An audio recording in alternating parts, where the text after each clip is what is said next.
In the early 2010s, video games were going through something of an identity crisis, and the best exploration of that identity crisis was the Stanley Parable, a game that was released first as a Half-Life 2 mod in 2011, then as a standalone game in 2013, and now, almost a decade later, as a rebuilt and expanded Ultra Deluxe edition. The Stanley Parable is ostensibly about a man named Stanley who mindlessly punches keys on a computer every day until one day something unusual happens. But that story is really just the framework for a wild experience that kind of feels like an interactive essay. As Stanley, you walk through the halls of your office while listening to a narrator describe what's happening until eventually you reach various decision points where you can either choose to follow the instructions the narrator is giving you or disobey them. Either way, after encountering a certain amount of these decision points, you'll eventually arrive at an ending that delivers a frank and irreverent statement about how video games are designed,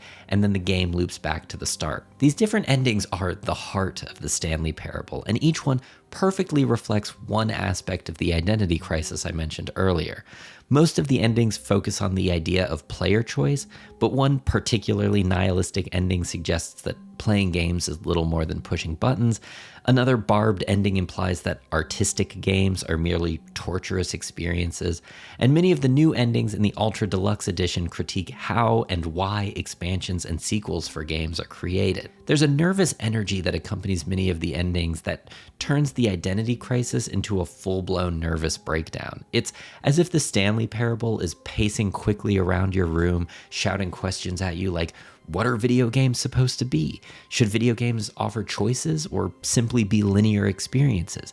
Can video games actually offer choices if those choices are scripted? Isn't the only valid choice to try and break the game? And if someone succeeds at that, then what's the point of having the rest of those scripted choices? Having those questions bouncing around in your head as they do in the Stanley Parable isn't a bad representation of what it felt like to be thinking critically about games in the early 2010s.